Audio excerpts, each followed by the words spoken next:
Fertility patients from out of state are sending their frozen eggs and embryos to Colorado out of fear that Republicans might roll back IVF access. Our Kelly Rinke was in Boulder when a shipment arrived from Alabama.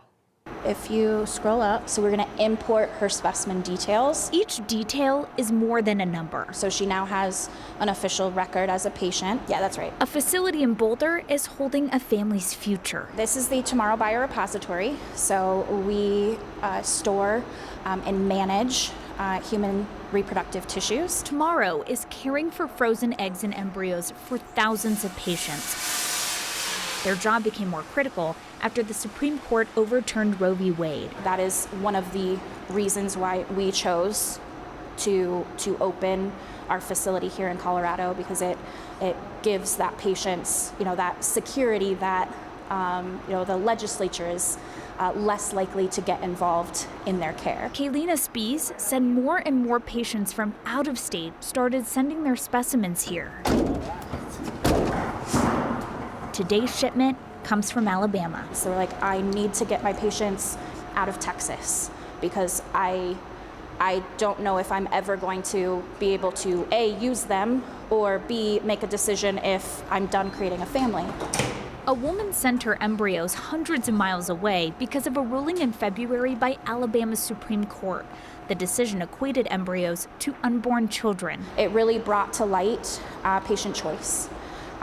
With patients not sure what their choice was. Lawmakers in Alabama stepped in and passed a law to protect IVF providers from being sued, but the court ruling sparked panic and prompted patients to move embryos to other states with less restrictive laws like Colorado. She can make the decision to discard her embryos. She can make the decision to adopt her embryos.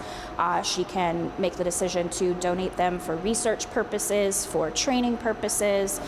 Until she makes a decision. Here. Tomorrow goes through a meticulous process to safely store them in Boulder. This beacon is E016. Those digits represent so much more. They're not numbers. These are people. So this says Posey Alicia. This is a future family, potential future family that is in your hands. Alicia's embryos will be cared for in Colorado when options at home feel limited and uncertain. The patient has that peace of mind of where her specimens are stored and can know for certainty that her embryos are safe. Kelly Rinke, 9 News.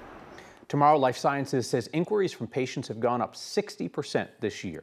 We should note, Colorado state law does not spell out specific IVF protections, but reproductive rights advocates hope that the current ballot measure in November to enshrine abortion rights in the state constitution would also protect IVF care if the federal government declared personhood for frozen embryos.